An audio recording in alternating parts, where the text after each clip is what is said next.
The brisk night air carried a sense of foreboding as Officer Jake Willis leaned against his cruiser, arms crossed and eyes scanning the street. Tonight, he felt it in his bones. Something was off. His gaze narrowed on a sleek black sedan pulling into the quiet, upscale neighborhood. The driver, a young black man dressed impeccably in a tailored suit, seemed out of place in this part of town, or so Willis convinced himself. "Who does he think he is, driving that kind of car around here?"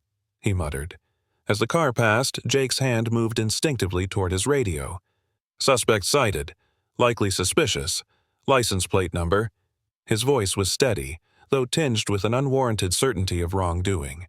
He flicked on his lights and the car obediently pulled to the side. Stepping out with a practiced swagger, he approached the driver's window, his expression cold. "License and registration," Willis demanded, not bothering with pleasantries. The man handed them over without a word, maintaining a calm, almost amused smile. "What's your name?" Willis asked, scrutinizing the documents as if hoping to find a flaw. "Isaiah Knight," the man replied, his voice smooth and steady. There was something unnervingly self-assured about him, and that irked Willis more. The next few minutes unfolded with rising tension, Jake digging deeper, asking unnecessary questions, pushing Isaiah's patience, hoping for a reaction. But Isaiah remained composed, answering every question without a hint of frustration. Finally, Willis, fueled by years of unchecked power and prejudice, decided he'd had enough. "Step out of the vehicle, Mr. Knight," he ordered, feigning authority, as though the man's calmness was a personal affront. Isaiah complied, hands in the air, still wearing that calm, unbothered look that made Willis's blood boil. "Is there something wrong, officer?" he asked, as if he didn't already know. Without answering, Willis secured Isaiah in cuffs and guided him to the squad car, relishing the familiar feel of control. "Just a precaution," he muttered dismissively. But as the car doors closed, Willis's phone buzzed, a message from the precinct. "New boss arrives tomorrow. Big day. Make a good impression, everyone." Willis shrugged it off, his attention more on Isaiah's seemingly smug expression than on the message. Isaiah turned his head slightly, meeting Willis's gaze through the rearview mirror. "I think you'll be seeing more of me, Officer Willis," he said, voice steady, a hint of amusement in his tone. The officer frowned, dismissing it as arrogance. Little did he know, Isaiah's words would prove prophetic, and his world was about to turn upside down. Here's the continuation for Xiaoru. Chapter 2. Strange Reactions. The silence in the precinct was tense when Willis marched in, Isaiah in tow. Some of the officers raised their eyebrows, exchanging glances. It wasn't unusual for Willis to bring in suspects, but there was something different tonight, a tension in the air that made people shift uncomfortably. Willis went through the motions, booking Isaiah, while other officers whispered among themselves. Isaiah watched it all with a strange calmness, observing every detail as if he were taking mental notes. The sergeant on duty, an older officer named Paulson, caught sight of Isaiah and stiffened. He walked over to Willis, glancing at the handcuffs on Isaiah and then back to Willis, confusion etched into his face. "What's this about, Willis?" Paulson asked, frowning. "This guy doesn't look like the usual suspects you bring in." Willis smirked. "Looked like he didn't belong where he was driving. Just following my instincts." Paulson gave him a hard look, clearly unconvinced. "Instincts, huh? Just make sure you've got good reason. Heard we've got someone new coming in to clean up this place." He gestured toward Isaiah. "This could end up being a problem for you." Willis waved him off, annoyed. "I'll handle it. Guy was looking shifty, that's all I need to know." As they processed Isaiah, more officers caught wind of the arrest and eyed Willis and Isaiah with curiosity. The station was usually a chaotic blend of shuffling papers, ringing phones, and idle banter, but tonight the whispers seemed sharper, the glances more deliberate. Finally, Isaiah was escorted to the holding cell, his calm gaze never wavering. As Willis locked the cell door, Isaiah looked at him and smiled, a small, knowing smile that sent a chill down Willis's spine. "You might want to reconsider this," Isaiah said, his voice as smooth as ever. Could be a career-altering decision. Willis scoffed, feigning indifference. Not my first rodeo. I know what I'm doing. Isaiah leaned back, folding his hands behind his head as if settling in for a relaxing evening. All right, we'll see how long that confidence lasts. His tone was mild, but the hint of certainty behind it irked Willis to no end. As Willis walked back to his desk, he noticed the other officers murmuring, casting him quick, sidelong glances. He frowned, feeling irritation rise within him. Why did everyone suddenly seem on edge? Just as he sat down, the door to the chief's office opened, and Chief Henderson stepped out, his face tight with anger. Spotting Willis, he stormed over. "Willis, in my office. Now!" The officer felt his stomach drop slightly, but followed, keeping his face stoic. As he walked past the other officers, he could feel their eyes on him, each gaze carrying an unspoken judgment. Inside the office, Chief Henderson slammed the door shut, running a hand through his thinning hair. "Do you know who you just brought in?" Willis folded his arms, shrugging. "Some guy who thought he could parade around in a fancy car where he doesn't belong. Looks suspicious to me." Henderson's face turned red, and he took a deep breath, visibly holding back a string of choice words. "That man you just arrested is Isaiah Knight." Willis blinked, not registering the name. "And?" Henderson clenched his jaw. "Isaiah Knight, the new head of community outreach. The man the mayor personally appointed to oversee changes in this precinct." The blood drained from Willis's face. He stared at the chief, struggling to process the implications. You're kidding me, right?" "Do I look like I'm joking, Willis?" Henderson snapped. "He was scheduled to come in tomorrow, meet the team, and observe how we operate. But thanks to your little instincts, he's spending his first night here in a holding cell." Willis stumbled for words, the weight of his mistake settling in like lead. But he didn't look like... Henderson's eyes blazed with fury. "Didn't look like what? Like someone who could afford a nice car? Or someone who could have power over you?" He took a step closer, his voice a low growl. "Do you have any idea what kind of trouble this could bring?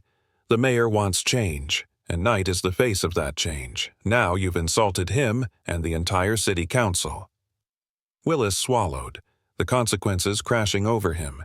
He could feel the foundation of his career cracking beneath him, one poor decision threatening everything he'd built. Henderson let out a frustrated sigh. "I'm going down to the holding cell to release him, and I suggest you start thinking about how you're going to fix this, because if you don't, you may not have a place here much longer." Willis nodded numbly, 1,000 thoughts swirling in his mind. He'd spent years upholding a certain image, certain rules, in his approach to policing. But now, that approach had backfired spectacularly. And in a twist he hadn't seen coming, his future now depended on the very man he'd tried to bring down. As Henderson left, Willis sank into the chair, feeling the eyes of his colleagues on him through the office window. They'd all heard the whispers, knew his tendencies, and now they were witnessing his downfall. Minutes later, he watched as Henderson walked Isaiah out of the holding cell. Isaiah didn't look in his direction, but gave a slight nod to the chief before leaving. His expression was calm, but held a gleam of satisfaction that cut through Willis's defiance. Isaiah was free to go, but he'd left a trap behind, a trap that Willis had walked into willingly. And now, as he sat in the chief's office, the weight of what was coming sank in. Tomorrow, he'd have to face Isaiah again, not as a suspect, but as his new superior. And as he stared at the empty holding cell, one thought gnawed at him. What kind of revenge did Isaiah have planned? The morning sunlight streamed into the precinct, bright and unwelcome to Officer Willis, who hadn't slept a wink. His mind had been racing all night, replaying every detail of the arrest, and now, with the chief's words echoing in his head, the magnitude of his mistake gnawed at him. He could feel the stares of his fellow officers as he entered the building, every eye full of judgment or curiosity. He couldn't shake the feeling that, today, he was walking into a battle. A tense silence fell as the chief walked into the bullpen, his voice commanding attention. "Gather round, everyone. I'd like to introduce you to our new head of community outreach, Mr. Isaiah Knight." Willis swallowed hard as Isaiah stepped forward, his gaze sweeping over the room, settling briefly on Willis before moving on. Isaiah was impeccably dressed, his composure regal and assured. He radiated authority, his presence immediately filling the room. The officers shifted uncomfortably, their eyes flicking between Isaiah and Willis, who looked like he wanted to disappear into the floor. Isaiah cleared his throat and began speaking with calm confidence. "Thank you, Chief Henderson. I'm here because this precinct is long overdue for change. We're starting an initiative to rebuild trust between the community and law enforcement, and I'll be leading that charge." The room was silent, tension palpable. He continued, his voice resonant. "Last night, I had the unique experience of being introduced to one of your officers in a rather unorthodox way." A faint smile played on his lips, and several officers exchanged glances. Willis felt a flash of anger and shame rise up his spine, but he held his ground. "I'm not here to settle scores or to make life difficult for anyone," Isaiah continued, his gaze falling directly on Willis. "But I do intend to bring accountability. There will be changes, and I expect full cooperation from each and every one of you." The chief nodded approvingly, looking over the room. "Mr. Knight will be conducting assessments over the next few weeks. I expect you all to cooperate and support him in every way possible." Isaiah smiled graciously, but his eyes had a spark of fire as he addressed the room. "Thank you, Chief. I look forward to working with you all." His gaze lingered on Willis a second longer before he turned away, leaving Willis to seethe internally. As the meeting wrapped up and officers returned to their desks, Willis couldn't resist the urge to confront Isaiah. He pushed past his colleagues, catching up to him in the hallway. "Look," he started, trying to keep his tone measured but unable to fully mask his irritation. "Whatever happened last night, I was doing my job. I've been here for years, and I don't need someone waltzing in here telling me how to do it." Isaiah stopped, turning to face him. His expression was calm but unyielding. "Your job, Officer Willis, is to protect and serve, not to make assumptions based on your own biases. Last night was an opportunity for you to see things differently. Instead, you doubled down." Willis felt his face flush. "You think you know what it's like? This job isn't as simple as you make it sound. We deal with real threats out there every day." Isaiah held his gaze, unblinking. "And I understand that. But tell me, how often does dealing with threats mean targeting people based on what you think they look like or where they're from?" Willis opened his mouth to retort, but Isaiah held up a hand. "This conversation isn't about me, Willis. It's about you. If you're unwilling to change, there will be consequences." The words hung heavy in the air, and Willis knew he was outmatched. Isaiah turned on his heel and walked away, leaving Willis standing there, fists clenched, his frustration mingling with the prickling fear he couldn't quite shake.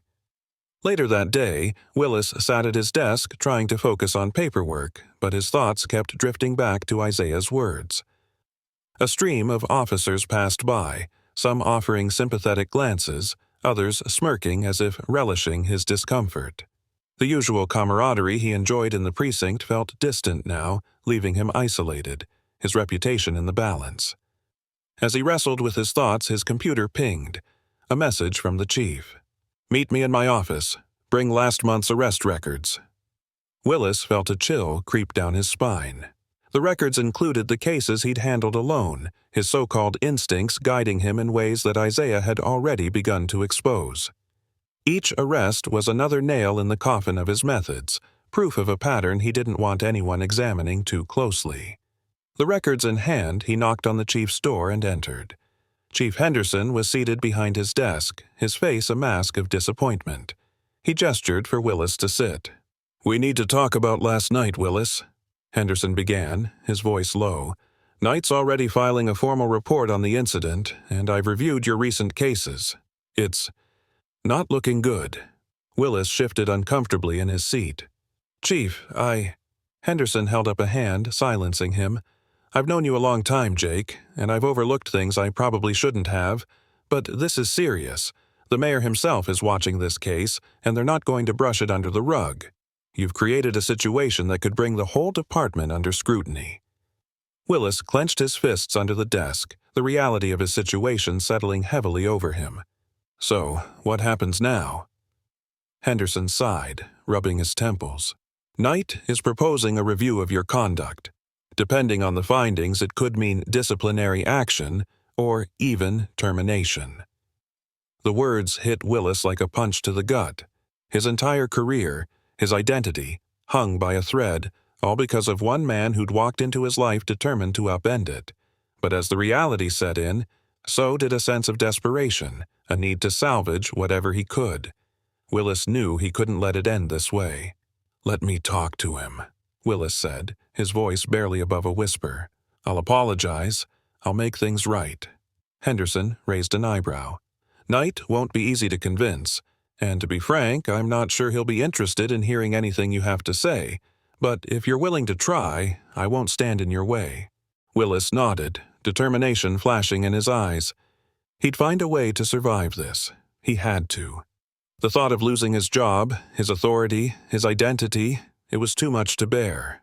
But to get through this, he would have to face Isaiah on his terms, something he'd never done with anyone before. As he walked back to his desk, a sense of dread and resolve battled within him. This time, he wasn't just fighting for control, he was fighting for redemption, and somewhere deep down, he knew this wouldn't be an easy battle. That afternoon, he found Isaiah in the community outreach office, surrounded by files and paperwork, working diligently as if he hadn't just set the precinct on edge. Willis cleared his throat, and Isaiah looked up, his expression unreadable. "Mr. Knight, I'd like to talk," Willis began, choosing his words carefully, his pride bruised but determination unyielding. "If you'll give me a chance, I'd like to make this right." Isaiah raised an eyebrow, waiting silently. The room felt heavier, the tension thick as Willis took a seat across from him, prepared to face whatever Isaiah had to say. He was finally ready to listen. Willis sat across from Isaiah in the quiet outreach office, the walls decorated with motivational posters and community initiative flyers, things that seemed foreign and out of place to him. Isaiah regarded him in silence, waiting for him to speak, but Willis found himself struggling to find the right words. Finally, he cleared his throat, his gaze focused on a spot on the desk rather than on Isaiah's steady, unflinching eyes. I realize that I misjudged you," Willis began slowly, the words tasting unfamiliar, almost bitter. "I made assumptions I shouldn't have, about you and about a lot of things." He forced himself to look up, meeting Isaiah's gaze. "I want to fix this." Isaiah leaned back in his chair, his expression unreadable but intense. "Why?" he asked simply, one eyebrow raised. The question caught Willis off guard. He'd expected anger, judgment, maybe even a lecture on his own failures, but not this quiet curiosity. "Because Willis hesitated, his chest tightening. "I can't lose my career over this." Isaiah nodded, his lips pressing into a thin line. "Your career. You realize that this goes beyond just keeping a job, right? This isn't just about what you stand to lose." He leaned forward, his gaze sharp. "It's about understanding that the way you've been operating isn't just hurting you, it's hurting the people you're supposed to be protecting." Willis's jaw tightened, his fists clenching in frustration, but he knew he couldn't afford to push back. "Then tell me what you want from me." Isaiah paused, his eyes flicking over Willis as if evaluating whether he was truly willing to change. "There's a new initiative starting next week, a community ride-along program where officers spend time with residents, learning about their lives, their struggles, and their perspectives. I want you to be a part of it." Willis recoiled slightly, disbelief flashing across his face. "A ride-along program? You want me to sit and chat with people?" "Yes," Isaiah replied, his tone steady and firm. "Consider it an opportunity to rebuild some of the trust you've broken. And you won't just be observing, you'll be answering questions, explaining your actions, listening to their concerns." Willis felt a pang of resentment rise within him, but he pushed it down, forcing himself to nod. "Fine. If that's what it takes to prove myself, I'll do it." Isaiah studied him for a moment longer, his expression softening slightly. This isn't just a box to check, Willis. It's a chance for you to see the people behind the uniforms, to understand why they feel the way they do about law enforcement. If you go into this with an open mind, it could change more than just your career." Willis swallowed hard, nodding, though he wasn't sure he fully believed it. But at this point, he had no choice but to play along. A week later, Willis found himself sitting in the passenger seat of a worn-out minivan, beside a middle-aged woman named Marlene, who was proudly showing him around her neighborhood. They passed rows of modest houses, small corner stores, and children playing in fenced yards. It was a far cry from the affluent gated community Willis lived in, but he forced himself to keep an open mind, even as he felt out of place. "Now, over here," Marlene gestured to a small park. "This is where the kids go after school, but we've had trouble with safety. A few break-ins, even an attempted assault last year. We called the police, but they didn't really seem to care." Willis nodded, taking notes on a small notepad. "And when you say they didn't care, what do you mean?" Marlene gave him a long, hard look. "I mean, they took their time getting here, asked us all these questions like we were the ones in trouble, didn't feel like they were interested in protecting us at all." Willis opened his mouth to respond, but the words caught in his throat. He realized he'd heard similar complaints from others in the community over the past few days. Stories of feeling dismissed, ignored, or even intimidated by the officers who were supposed to protect them. The week had been an eye-opener for Willis, even if he didn't want to admit it. He'd gone into the program expecting resentment and hostility, but what he'd found instead was disappointment, a feeling of being let down by people they were supposed to trust. As the ride-along continued, Willis found himself listening more intently, asking questions not out of duty, but out of genuine curiosity. By the time Marlene dropped him off at the precinct that evening, he felt a strange sense of purpose that had been missing for years. Isaiah was waiting for him in his office, arms crossed as he watched Willis approach. "Well?" Isaiah asked, his tone neutral. Willis hesitated, then nodded. It was enlightening," he admitted, choosing his words carefully. "They have a lot of grievances, a lot of fears, but they're just people, just like anyone else." Isaiah's expression softened, and he gave a small nod. "That's a start." As the weeks passed, Willis continued participating in the outreach program, slowly earning the trust of community members who'd once viewed him with suspicion. He listened, apologized where he needed to, and found himself beginning to understand perspectives he'd once dismissed as complaints. He saw the anger and fear of parents, the vulnerability of elderly residents, and the cautious hope of teenagers who wanted a future where they could feel safe. Bit by bit, Isaiah noticed a shift in Willis, a softening of his rigid posture, a willingness to admit when he'd been wrong. The hard shell he'd worn as a badge of honor was cracking, revealing a man who was beginning to see his role in the bigger picture. One afternoon, Isaiah invited Willis to a community meeting. It was a small gathering, just a dozen people seated in a circle in a dimly lit church basement. They were discussing the new changes at the precinct, sharing their hopes and concerns. As Willis listened to them, something inside him shifted.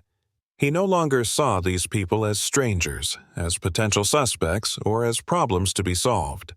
He saw them as individuals with stories, with fears and dreams that weren't so different from his own. During a lull in the conversation, one of the attendees, a young man named Jamal, raised his hand looking directly at Willis.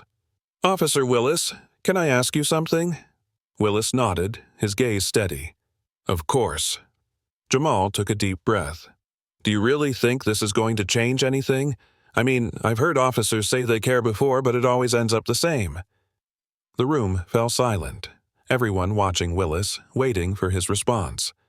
He took a deep breath, feeling the weight of the question settle heavily on his shoulders. "I can't change the past," he said slowly, choosing his words carefully. "And I can't promise that things will be perfect from now on, but I can promise you that I'm committed to doing better, to listening, to learning, and to working with you instead of against you."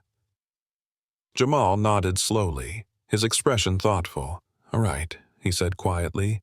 "I'll hold you to that." The room erupted in a soft murmur of approval, and Willis felt an unexpected sense of relief, of hope. For the first time in years, he felt like he was part of something bigger than himself, something meaningful. Isaiah caught his eye across the room, nodding slightly, a hint of pride in his gaze. Willis felt a wave of gratitude wash over him. He didn't know where this journey would end, but for the first time, he felt like he was on the right path. It was a late afternoon when Officer Willis found himself alone in the precinct's break room, nursing a coffee he wasn't even drinking. The past few weeks had been grueling, his conversations with community members replaying in his head, and the small but noticeable changes in his interactions with people around him weighed heavily on his mind. His thoughts were interrupted by Isaiah walking into the room, his calm, assessing gaze landing directly on Willis. There was a silent tension between them, a sense of unspoken understanding mixed with the lingering friction from their past encounter. Willis knew he had to address it, and he finally felt ready to do so. "Mr. Knight, I need a word," Willis started, his voice steady but tentative. "About everything that's happened, and about the way I've been." Isaiah nodded, gesturing for Willis to continue. Willis took a deep breath, the words feeling raw and unfamiliar. "I know I've been wrong about a lot of things. I've hurt people with my assumptions, my arrogance, and I thought, as long as I was doing my job, it didn't matter what people thought of me." He paused, swallowing. "But I see now that I was only hurting myself, and hurting the people I swore to protect." Isaiah's expression softened, but he stayed quiet, letting Willis struggle through his confession. "I know it doesn't fix anything," Willis continued, his gaze fixed on the floor, "but I wanted to tell you, and to tell the people I've affected, that I'm sorry." For a moment, Isaiah didn't respond, simply observing Willis with a thoughtful expression. Finally, he spoke, his voice calm but resolute. "Apologizing is the first step, but change doesn't happen with words alone. It takes action, accountability, and the willingness to see things from perspectives beyond your own." Willis nodded, feeling the weight of those words settle over him. "I'm willing to do whatever it takes to earn back that trust," he said quietly. Isaiah's eyes met his, a spark of respect glinting in his gaze. "Then prove it, every day, in every interaction. Show the people you're willing to learn, and maybe, just maybe, they'll give you a second chance." Willis let out a shaky breath, nodding as the last remnants of his pride crumbled away. For the first time in his career, he was prepared to start anew, this time as a true servant of the people. Over the following weeks, Willis began to live up to his promise. Every interaction with the community, every small decision, he approached with newfound humility and patience. Isaiah observed his efforts quietly, withholding any praise but offering guidance where needed. One evening, Willis was out on patrol, alone this time. The sun was setting, casting long shadows over the streets. He noticed a young man in a hoodie loitering near a closed store. Normally, his instincts would have kicked in, assuming the worst, but he paused, remembering everything he'd learned. He approached slowly, hand nowhere near his weapon. "Hey there!" he called out calmly, his tone friendly rather than accusatory. The young man turned, eyes wary. "You waiting for someone?" Willis asked, keeping his posture relaxed. The man hesitated but nodded, his shoulders tense. "Yeah, just my cousin. He's running late." Willis nodded, sensing the man's discomfort. "No problem," he said, offering a smile. "Just making sure everything's all right. This area's been getting some attention lately." The young man's shoulders relaxed slightly, though he still looked uncertain. "People usually don't ask me like that." Willis nodded, understanding exactly what he meant. "I'm trying to be different," he replied honestly. The young man seemed to consider this, his expression softening. "Thanks for that. Not used to it."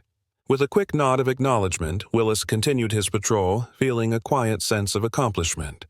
Each interaction felt like a small victory, another brick laid in the foundation of trust he was trying to build. The next day, Willis was summoned to Isaiah's office for a meeting about a new project. He stepped into the office to find Isaiah and a few community leaders gathered around a table. Among them were Marlene, the woman from his first ride-along, and Jamal, the young man who'd challenged him during a community meeting. Isaiah motioned for Willis to join them, explaining the initiative. "We're launching a mentorship program where officers partner with young community members. It's a chance for both sides to learn from each other and build real relationships." Willis looked around the room, seeing the hopeful faces of the people he'd been working to understand.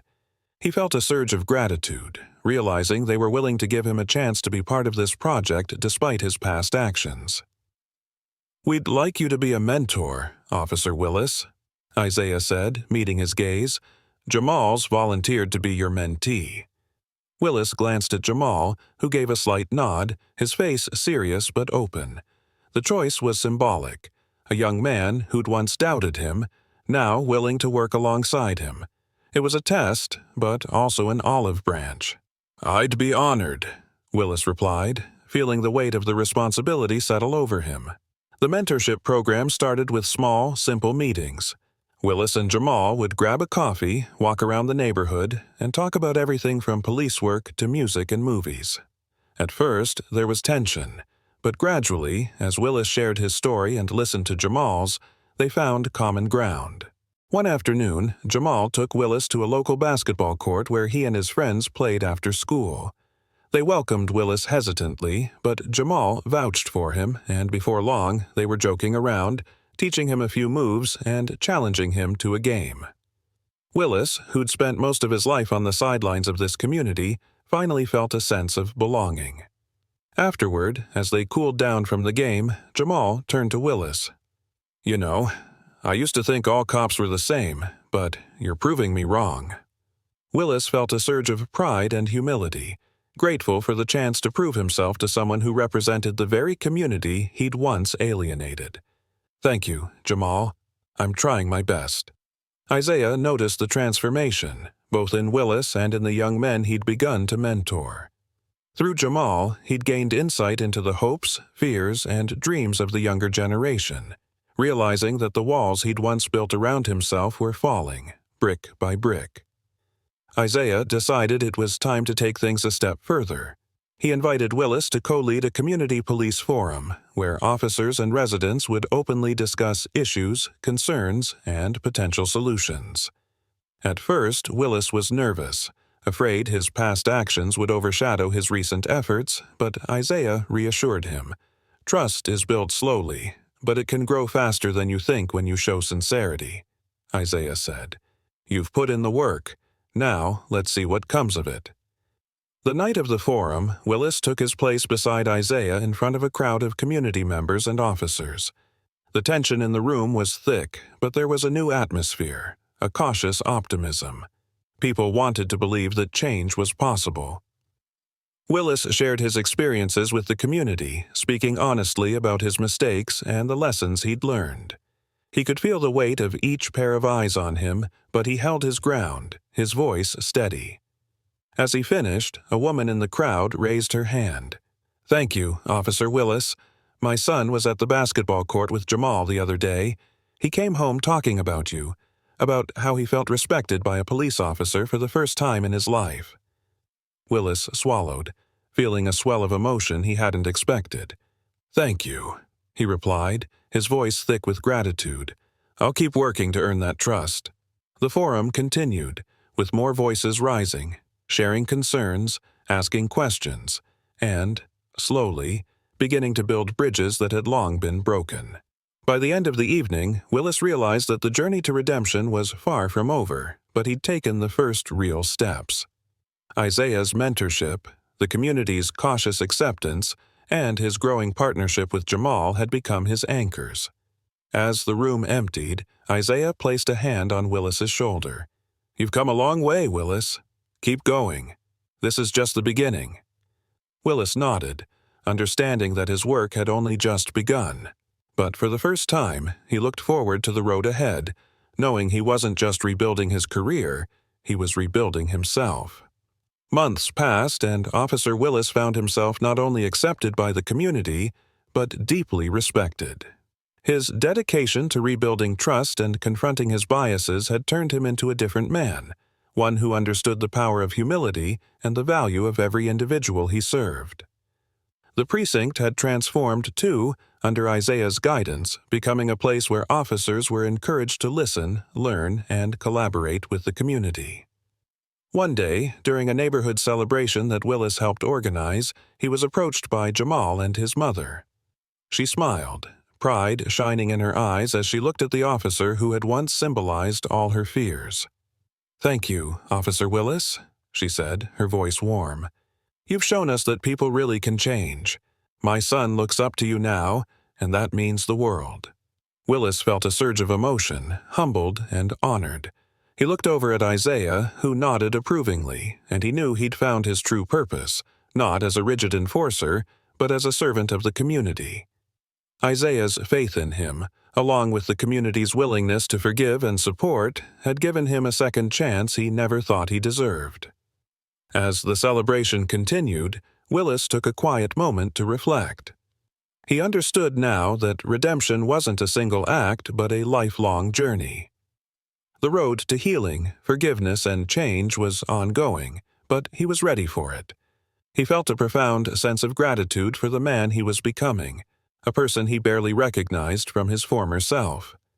As this story reminds us, everyone deserves the opportunity to change, to learn from their mistakes, and to build a better path forward. Real transformation isn't easy, but with sincerity, patience, and the support of others, we can bridge even the deepest divides. If this story resonated with you, consider the power of compassion, open-mindedness, and self-reflection in your own life. We all have biases, but we also have the ability to confront and change them. Let's continue to support each other on this journey toward a more understanding and inclusive world. And if you enjoyed this story, please subscribe to the channel for more powerful stories on justice, redemption, and transformation. Share this video with friends and family who believe in the potential for change, and let's keep this important conversation going. Thank you for watching.